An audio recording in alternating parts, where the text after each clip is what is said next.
Allô? Allô, le central? J'écoute.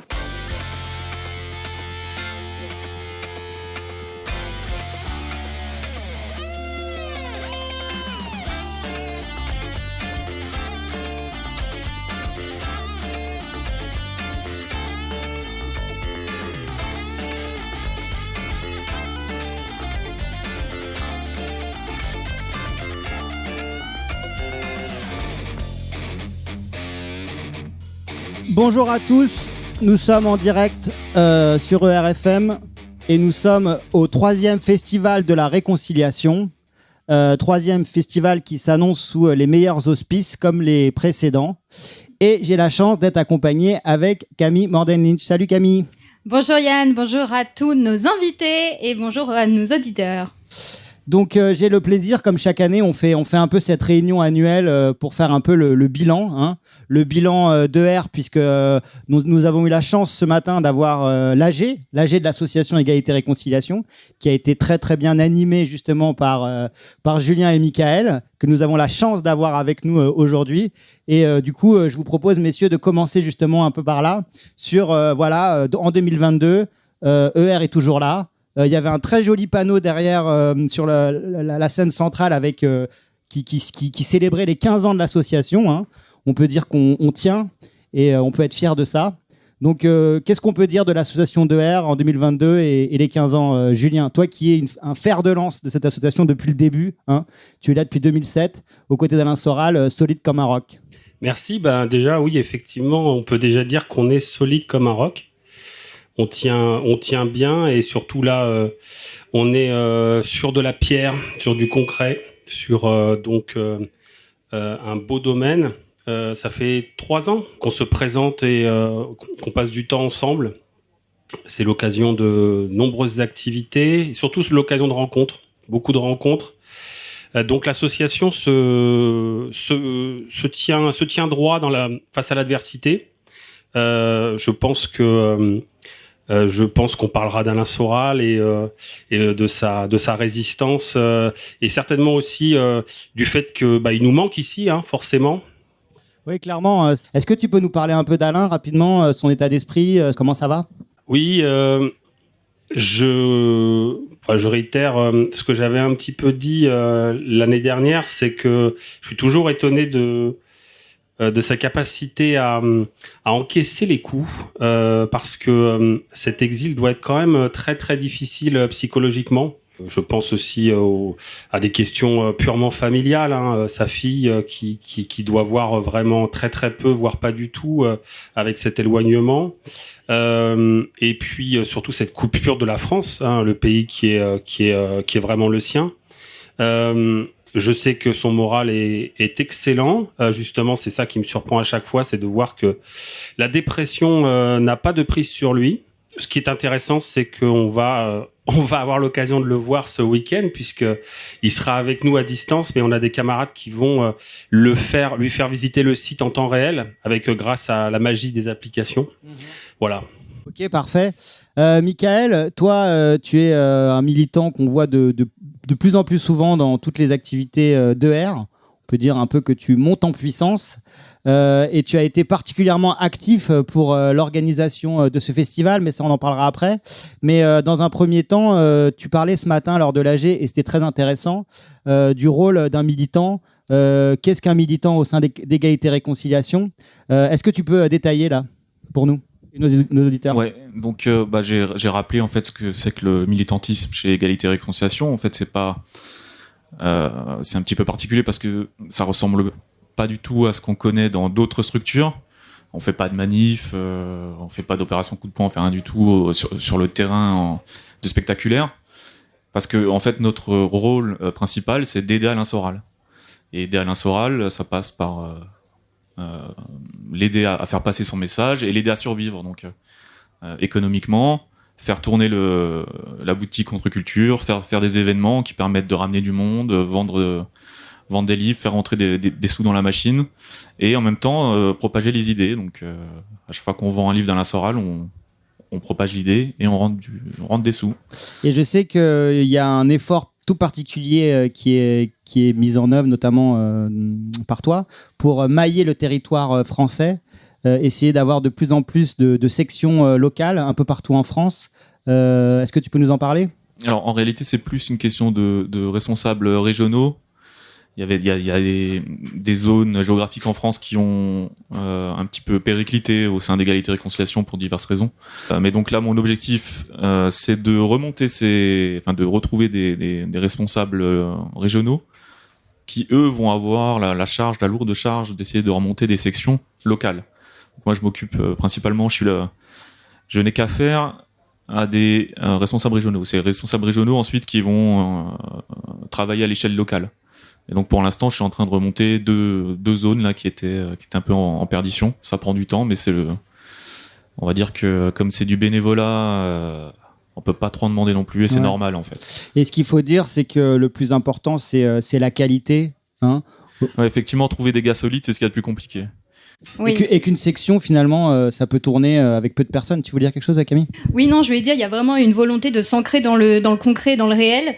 Et je relevais justement à l'AG les perspectives d'évolution et notamment un réseau de solidarité rurale dont vous parliez. Peut-être vous pouvez nous en dire quelques mots ? Oui, pour sortir du numérique, en fait, oui. Et avoir un pied dans le réel. Oui, en fait, on a testé des choses sur cette ferme en Bourgogne.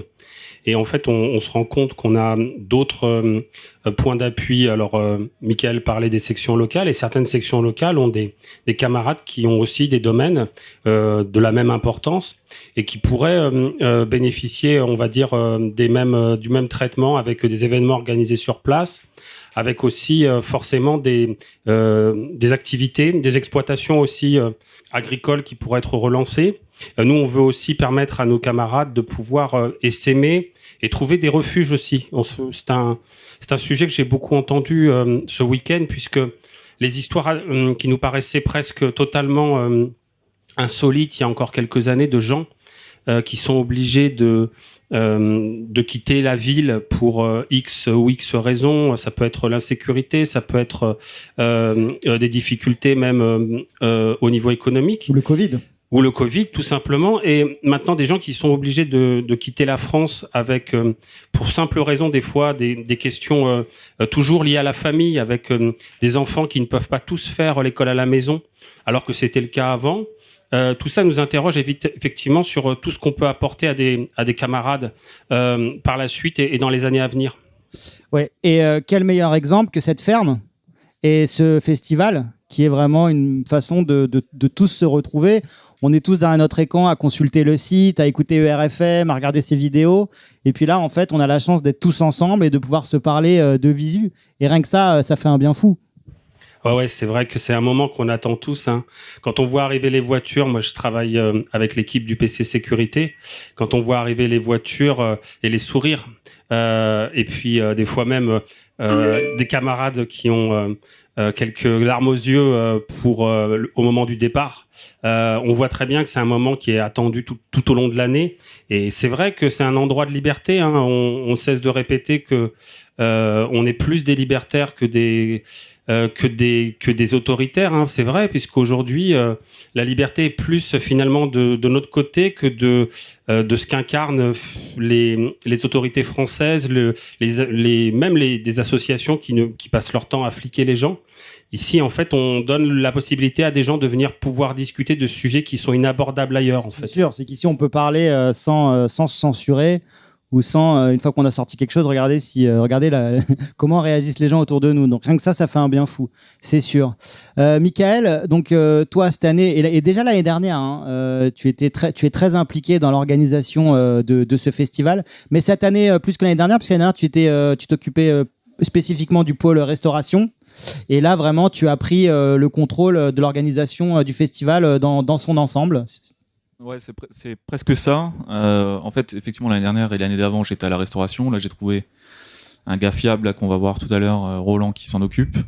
Et donc, moi, j'ai été, on va dire, un peu naturellement emmené sur, on va dire, une manière d'organiser le festival plus global, avec une vue d'ensemble, donc de plus haut. Et notamment, je me suis occupé d'inviter toutes les personnalités, tous les groupes de musique. Donc pour que les gens se rendent compte, en fait, à partir de quand dans l'année vous commencez à bosser sur le festival en amont? Janvier à peu près. Ouais. Janvier, et là j'avais une cinquantaine de contacts, une cinquantaine de personnalités avec qui j'ai pris contact pour savoir s'ils étaient disponibles, si ça les intéressait, et dans quelle mesure c'était possible de le faire. Et tout ça, ça prend énormément de temps parce qu'en fait, les gens, faut les attraper. Et puis moi, j'ai un boulot quand même, donc c'est pas forcément évident d'attraper tout le monde. Ça prend énormément de temps, et après il faut s'arranger, se mettre d'accord, les conditions, etc., etc. Bon, en tout cas, c'est très réussi parce qu'il y a profusion d'ateliers, de conférences qui servent à tous les militants. Et quelles ont été du coup les évolutions par rapport au festival de l'année dernière et les points d'amélioration? Ouais, on a déjà beaucoup plus de conférences et de concerts. Il y a 3, 4, 5, 6 conférences. Si je dis pas de bêtises, 7 conférences, et on a pareil 7-8 concerts qui sont prévus. Donc il n'y a jamais eu autant de conférences et il n'y a jamais eu autant de musique sur le festival que cette année. Même si on a déporté, si je peux dire, tout ce qui était musique qui était dans la grande, sous le grand chapiteau, on a tout ramené ici au stand ERFM pour que ce soit plus sympa. Et effectivement, ça l'est. C'est plus réduit et c'est plus cosy, quoi. Et donc, où sont tes acolytes qui t'ont aidé justement dans l'organisation de ce festival? On pourrait leur donner la parole. Alors, il y a Nico qui arrive là-bas. Ah, Nico Viens voir ici, sur la communication. Alias Adolphe, hein. Et il y a Roland qui va pas tarder. Il y a quelqu'un qui va aller le chercher, je crois. Donc, le premier arrivé, premier servi. Ouais. Nico, viens voir par ici. Donc Nico qui est une cheville ouvrière de ER, hein, le travailleur de l'ombre. Pour ceux qui fréquentent l'association, il est là depuis le début. Donc en outre ses talents de dessinateur, c'est lui aussi qui animait l'émission sur ERFM Il était une fois, pour ceux qui connaissent, excellente émission musicale. Tu dessines aussi, hein, sous le pseudo de Adolphe. Tu fais des dessins pour le moins acides, on peut dire ça comme ça. Et tu es là depuis le début. Peut-être les gens ne le savent pas, mais Nico, c'est la personne qui a eu l'idée de faire les entretiens du mois, de filmer Alain Soral pour qu'on puisse l'entendre, parce que comme il passait pas souvent sur les émissions de radio et de télé, et qu'il passait de moins en moins du fait de la censure, c'est toi qui as eu cette idée justement de faire cet entretien qu'on puisse diffuser sur Internet et qui a donné ce que ça a donné derrière avec des audiences phénoménales. Salut Nico. Salut à tous. Alors, qu'est-ce que tu as fait concrètement sur l'organisation de ce festival? Ah, rien, moi je suis un imposteur. Oui, c'est ça. Ouais. Alors, j'ai eu la mission première de m'occuper de la communication du festival. Donc, m'occuper du site de réservation, des mails, d'écrire les mails. Ouais. Et puis, j'ai aussi la mission de m'occuper un peu d'ajouter de la couleur au festival, voilà. Oui, d'ailleurs, on voit que tu as habillé chaque stand avec un joli bandeau. C'est vraiment très réussi. Mais il y a un souci esthétique. Ouais. Apporter à tout ça. Bravo. C'était un peu froid, un peu blanc, donc il fallait apporter un peu de couleur à tout ça. Donc voilà. Alors je voulais mettre des drapeaux nazis. On m'a dit ouais, quand même. Peut-être dans quelques années, qui sait, quand on aura pris le pouvoir, on pourra peut-être se permettre ce genre de fantaisie. Espérons. Ouais, mais là, la police n'est pas loin en plus. Hein, ouais, les gendarmes rôdent. Il y a des gens qui se sont fait contrôler en venant ici. Et puis, les années précédentes, ils sont venus nous passer un petit bonjour. Mais enfin bon, ça va pas beaucoup plus loin que ça. Oui, voilà. Donc, on n'a rien à craindre. Salut à toi. Donc, toi, rappelle-moi ton prénom, s'il te plaît. Roland. Voilà. Donc, toi, en fait, tu es de la section Alsace, c'est ça ? C'est ça, oui. Et tu t'occupes plus particulièrement du pôle restauration, qui est le plus gros pôle du festival, hein, clairement. En termes d'organisation, de ressources humaines, de pression aussi, de gestion du chaud, du froid. Hein. Du chaud surtout. Ouais, on peut l'applaudir parce que franchement, s'il n'était pas là, je pense que le festival serait bien différent. Alors, qu'est-ce que tu peux nous dire? Alors, tu étais déjà là les années précédentes. Hein. Tu étais déjà... aux 2 premières éditions. Oui, voilà, tu étais là, donc tu es un habitué. Qu'est-ce que tu peux nous dire justement sur la gestion de ce pôle-là qui est un gros pôle pour le festival? Alors, donc je reprends déjà le flambeau de Michael qui a assuré les 2 premières éditions. Donc c'est lui qui a un petit peu lancé et mis en place le fonctionnement. Et j'en profite, comme j'ai un petit peu le micro, de remercier tous les militants qui font partie du pôle Je crois restauration qu'on peut les applaudir, hein, franchement. pour leur on peut vraiment les applaudir. participation et leur dévouement. Et au niveau de l'organisation, en fait, on a fait un petit peu un copier-coller de l'année passée. Et on essaye un petit peu, voilà, chaque année, d'apporter quelques améliorations, quelques petites touches. Et voilà, c'est pas encore parfait, voilà, c'est pas encore le 3 étoiles, mais tout doucement, on arrive un petit peu à progresser. Mais c'est quand même très bon parce qu'en plus, vous utilisez des produits locaux, c'est ça? Alors, on va dire 80% des produits, c'est des produits locaux. Alors, c'est grâce à Laurent le Bourguignon. Oui, qui est voisin de la ferme. Hein, voilà, qui a un réseau de petits producteurs. Donc pas de métro cette année. C'était l'objectif, je me rappelle, on en parlait l'année dernière avec Michael. La première année, voilà. Alors, la première année, c'était une première année d'essai, oui, bien sûr. Et voilà, donc pour la deuxième année, donc on a déjà fait cet effort au niveau des produits, donc des produits de qualité. Donc c'est essentiellement que des produits locaux. Grâce en partie donc au réseau de Laurent. Donc tout ce qui est viande. En plus, on n'est pas loin du charolais. Alors, j'ai pris une viande ce midi, elle était délicieuse, hein. Vraiment. Donc, c'est vraiment, on arrive à avoir on vient avec des gros morceaux de viande et puis on a un super boucher charcutier qui est Wilfried, qui nous fait la découpe.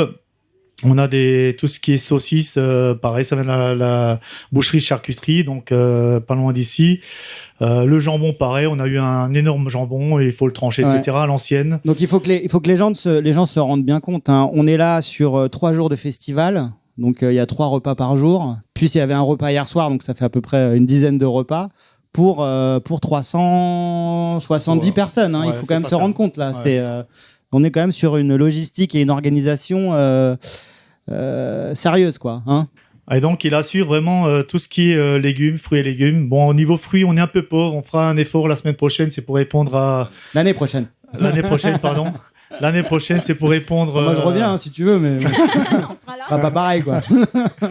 Et voilà, on essaiera un petit peu de proposer davantage de fruits, parce que pour l'instant, on est un peu limite aux fruits. Mais t'as combien de personnes dans ton équipe, là?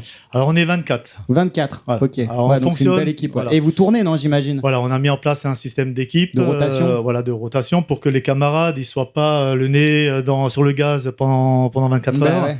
Et qu'ils puissent également un petit peu profiter, je veux dire, des ateliers, des conférences, etc.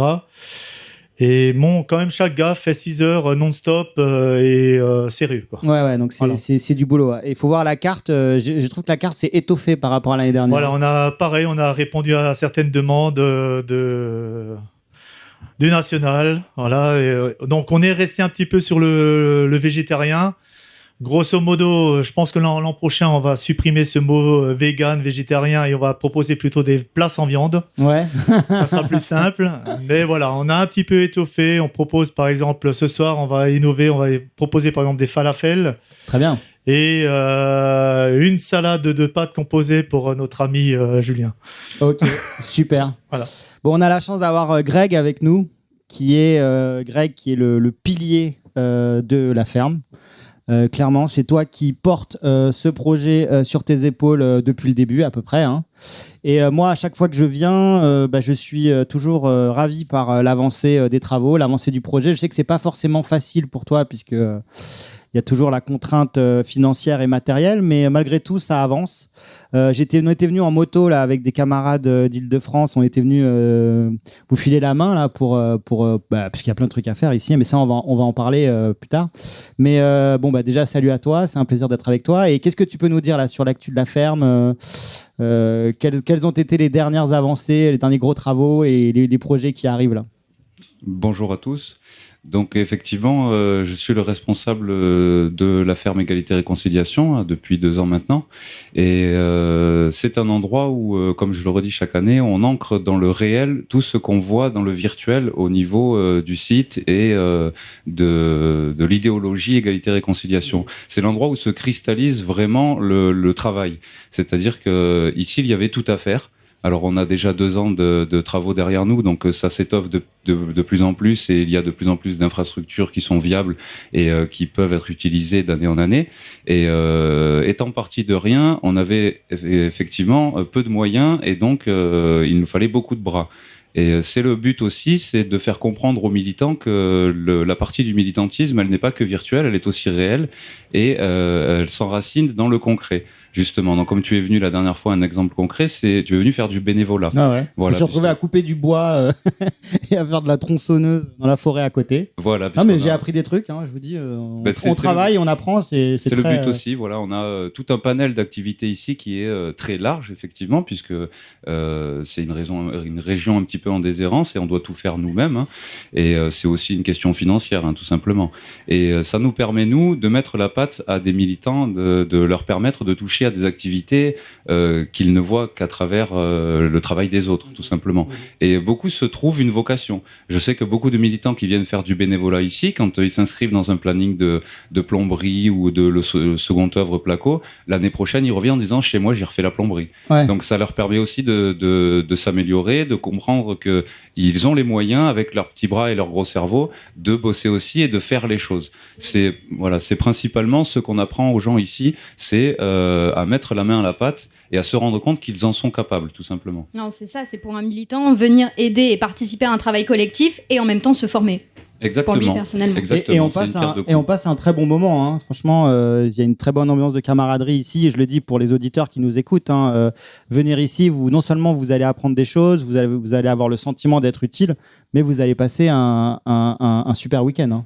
Eh bien, les week-ends de bénévolat ou les semaines de bénévolat, c'est des mini-festivals. Oui, c'est ça. Ouais, on a à peu près la même ambiance à 10-15 personnes. C'est vrai. En modèle réduit, c'est vrai. Voilà, et ce lieu inspire toujours la liberté. Puisqu'on est ici chez nous, tout le monde le sait, on n'a pas de contraintes, toutes les contraintes qu'on peut retrouver quand on loue une salle ou qu'on est dans un espace public, et du coup on peut tout simplement s'y épanouir. Oui, et puis la campagne est absolument magnifique ici, hein, faut le dire, le coin est vraiment magnifique, vallonné, avec des belles forêts, enfin c'est vraiment un coin très sympa. Et à ce titre-là, je sais que ER a la volonté peut-être d'avoir des militants qui pourraient venir s'installer dans la région. On en parlait déjà l'année dernière, est-ce que tu peux nous en parler un peu ? Oui, effectivement. Donc, dans la même démarche que la mienne, parce que je me suis installé sur site, du coup, pour être disponible à 100%. Et on anime un atelier immobilier, là, au festival. Oui, vous avez dispensé des conseils pour les citadins qui voudraient éventuellement acheter une maison à la campagne. Faire un retour à la les terre. Erreurs qu'il ne faut pas faire, puisque quand on est citadin, on tombe systématiquement dans le panneau. Oui, on a beaucoup d'idées reçues. Oui, et puis on se fait avoir, quoi. Il faut dire les choses, quoi. Et oui, c'est aussi un marché, hein. Il y a beaucoup de rapaces sur ce marché-là, et nous on propose à nos militants de découvrir tout simplement cet univers et de s'inscrire dans la même démarche que la nôtre, d'acheter un petit bout de terrain, une petite ferme et de retaper. Et effectivement, l'année dernière, sur les 15 personnes qui ont fait l'atelier IMO, on en a 2 qui se sont motivés, qui se sont lancés dans leur projet et qui actuellement habitent pas loin et contribuent aux travaux de la ferme en même temps qu'ils retapent leur baraque. Alors moi j'en connais un, c'est Tom de la section Île-de-France, qui a acheté une maison effectivement à côté. Voilà, et bien je salue au passage Tom et Gaëtan, effectivement, qui ont donné beaucoup de leur personne et qui m'aident sur les travaux à la ferme et qu'on aide nous dans leur prise de position chez eux en Bourgogne.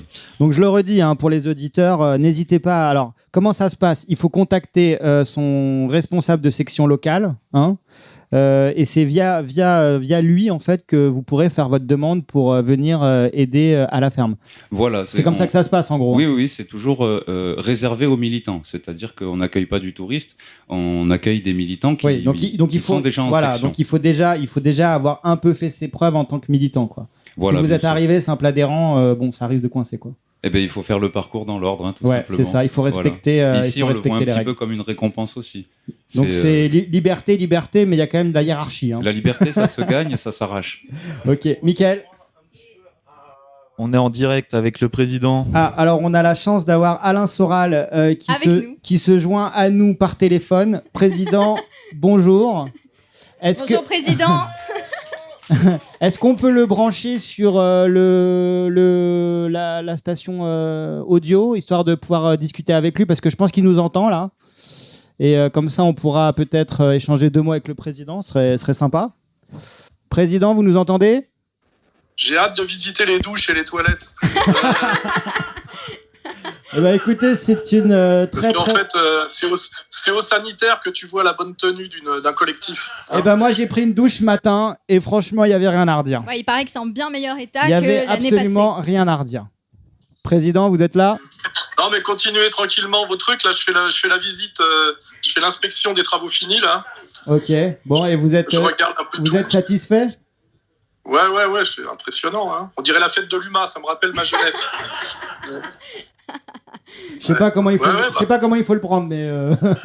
C'était bien la fête de l'UMA, c'était génial. Il y avait Jerry Lee Lewis en concert. Après, tu enchaînais Georges Marchais, Jerry Lee Lewis. C'était quand même génial, tu vois. Ok. Bah écoutez, président, on vous salue. On peut l'applaudir, hein. Franchement. Faut comprendre que pour lui c'est pas facile. Hein. Il est malheureusement pas venir au festival. Et puis vous pouvez surtout pas visiter votre maison là qui prend forme. Hein. Non, pour l'instant je suis doublement interdit là, par la convalescence et par Dupond-Moretti. Bon, ok. Bah écoutez, président, on vous salue et puis on vous souhaite le meilleur.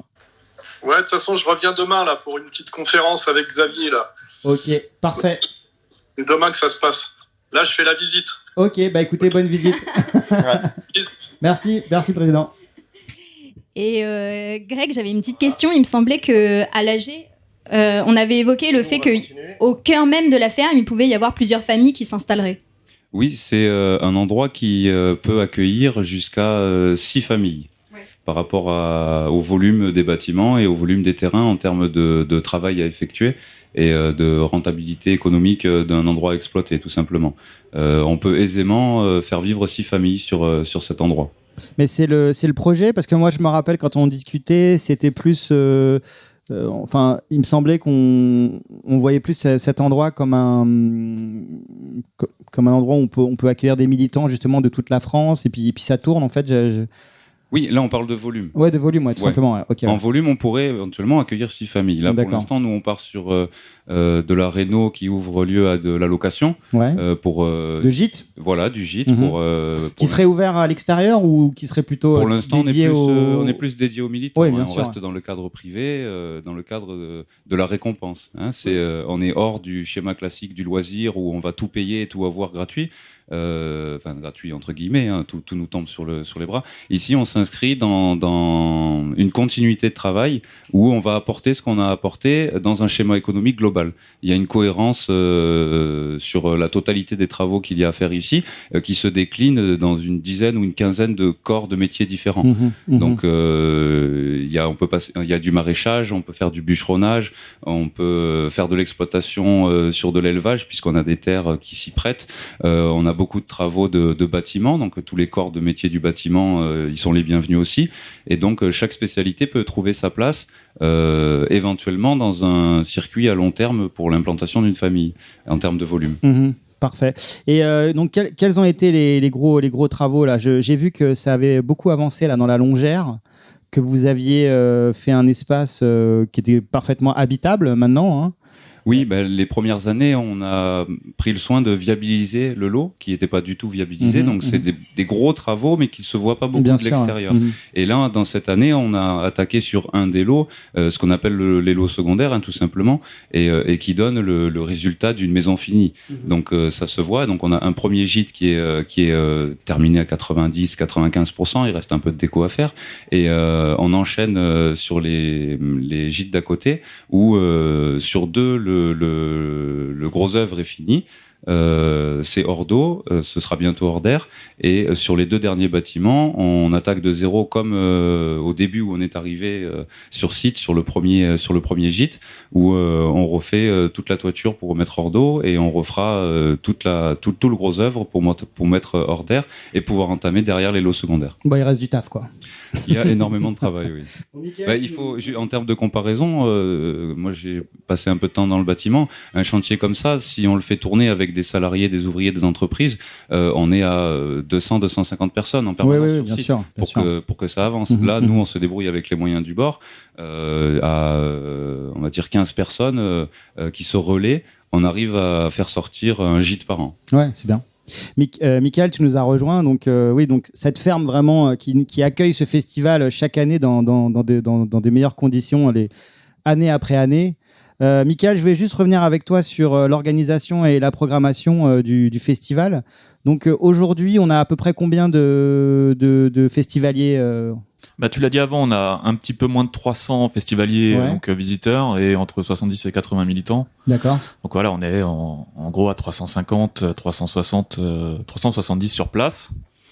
Et en fait, moi, je suis revenu parce que par rapport à ce que disait Grégory tout à l'heure sur le fait que la ferme cristallise dans le concret ce qu'on fait dans le virtuel, il y a aussi une part de concret à l'extérieur. C'est-à-dire que un des deuxièmes objectifs, on va dire objectif secondaire de l'association, c'est de créer de petits groupes d'humains solides et solidaires. L'objectif, c'est d'avoir des groupes qui peuvent compter sur chacun de leurs membres.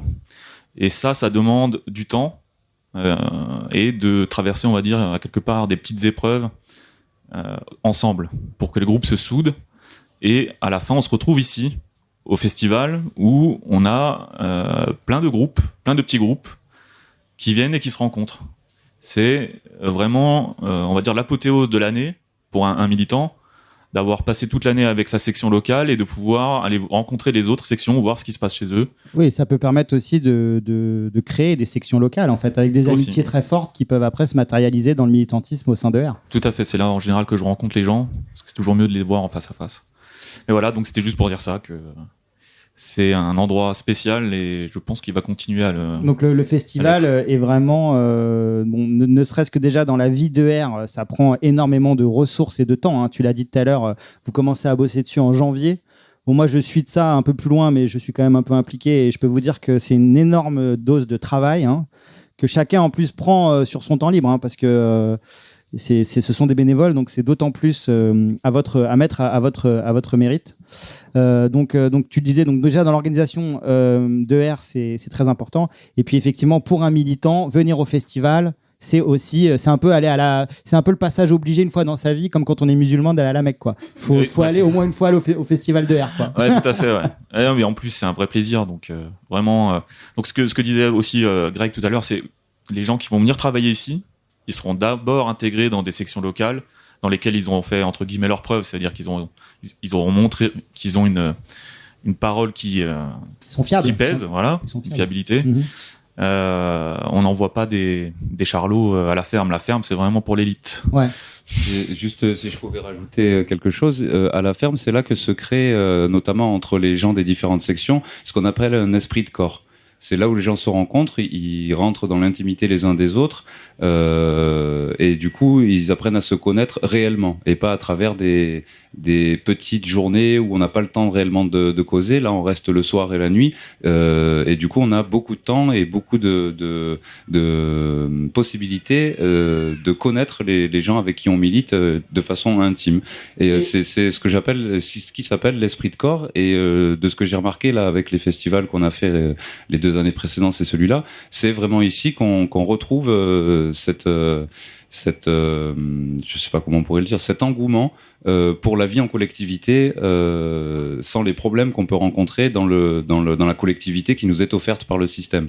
Ouais, tout à fait, non. Et je voudrais dire, c'est vrai que ça, c'est très enthousiasmant parce que du coup, on a la conscience de participer à une aventure collective à échelle nationale en plus. Voilà, exactement. Et je tiens d'ailleurs à remercier tous ceux qui ont bossé avec moi là pour le festival, puisque c'est principalement des gens qui aiment. Et je dis des gens qui aiment dans le sens où quand on aime, on fait les choses sans attendre de merci. Et c'est ce que fait tout le monde ici. C'est beau à voir et je les en remercie. Et donc pour les auditeurs là qui nous écoutent et qui n'ont pas encore eu la chance de venir au festival, il faut leur dire que c'est vraiment bon enfant, qu'il y a beaucoup de familles, beaucoup d'enfants qui jouent à droite à gauche, que pour les enfants tout est prévu. Alors ça vraiment, c'est vraiment un signe de professionnalisme, je trouve. Il y a vraiment une trentaine d'enfants, quoi. Ça fait beaucoup, hein. Ouais, il y a le mien aussi. Et il vient, c'est la deuxième année qu'il vient et il se régale. C'est vraiment. Là, c'est la première année où on en a autant là. Ouais. Mais ce qu'il faut dire, c'est qu'il y a un stand qui leur est dédié avec un château gonflable. Il y a 2 animatrices qui sont justement spécialement dédiées à leur occupation, à l'animation. Donc ça, c'est vraiment très appréciable. Donc je le dis aux auditeurs qui nous écoutent, hein, n'hésitez pas, hein, venez en famille, vous serez extrêmement bien reçus. À mon avis, même mieux reçus que dans n'importe quel autre festival. Ça, je tiens à le dire. Hein, pour casser un peu les idées reçues que peuvent avoir les gens quand on parle de R. Ils peuvent nous voir comme comme un mouvement néo-nazi. Je veux dire, s'ils venaient ici, honnêtement, je pense qu'ils en reviendraient largement. Donc ça, c'est quelque chose que je voulais dire qui est important. Donc il y a plein de différents stands. Donc bien sûr, il y a le stand contre-culture, hein, pour se réarmer intellectuellement, on est d'accord. Mais il y a d'autres stands, d'autres animations. Tu peux nous en citer quelques-unes, Michael ? Alors cette année, je vais aller sur les nouveautés. Les principales, hein, c'est pas la peine de toutes les faire, hein, les plus le principal, on a toujours l'atelier là de Lucien Cerise, Romy Méninge. On a un atelier sur l'éducation des enfants, animé par Carmen Daudet, hein, qui a écrit le bouquin sorti chez Contre-Culture, L'école à la maison. J'invite vraiment tous les parents à le lire, qui donne des très bons conseils justement pour les parents qui veulent se lancer dans l'aventure de l'école à la maison. Et qui donne des conseils aussi sur la culture des enfants. Enfin, c'est vaste aventure. Ouais. On a aussi un stand cette année, c'est une nouveauté. On va faire de la formation sur le montage vidéo, audio-vidéo. Mm-hmm. On a encore l'atelier habituel sur l'immobilier rural, un atelier sur comment vivre de sa production, quelques ateliers de bien-être, on appelle ça technique Wim Hof, etc. Donc travaux manuels, c'est vrai que ça s'était rajouté à la dernière minute. Tu peux nous en dire plus ? C'est du jointoyage à la chaux, de tout ce qui est travail de la chau. Voilà, donc du concret, de l'idée. Il y a de la permaculture aussi. C'est vrai que cette année, on a un gros stand de permaculture là qui a l'air d'en jeter un peu. On verra les effets l'année prochaine. Bon, bref, il y a encore plein d'autres choses. Il y a le stand de RFM, le blind test. Il y a les Olympiades le matin pour les sportifs. Il y a des dégustations de vin le soir. Enfin, en tout cas, c'est 3 jours pleins. Vraiment, c'est une super expérience. Donc ceux qui hésitent, n'hésitez plus et venez l'année prochaine. C'est vrai qu'en plus le planning est assez serré. Et puis, cette année particulièrement, j'ai trouvé parce qu'en fait, quand tu invites 50 personnes et que tu en as 12 qui répondent, il faut que tu arrives à les placer. Ouais, donc c'est ric-rac. Et au final, on se rend compte qu'il y a des trous et des trucs. Mais voilà, il y a la théorie et la pratique. Camille, tu voulais dire un dernier mot pour conclure ? Non, je voulais dire que finalement, au festival... Excuse-moi, c'est ta première année au festival, hein, donc tu as un œil frais. Ouais, tout à fait. Tu peux partager ça avec nous peut-être ? J'ai été agréablement surprise parce que le rendu est très professionnel. Ouais, c'est un vrai village romain avec toutes ces tentes, ce chapiteau principal. Honnêtement, c'est super les gars, vous avez fait un super boulot. Je crois qu'on peut les applaudir vraiment. Absolument. Merci à vous.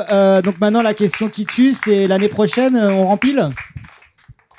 Moi, je suis plus à la restauration, donc ça va. Ouais, mais tout le reste, je le referai. Ouais, pas de souci. Et puis, de toute façon, tous les camarades. Nico ?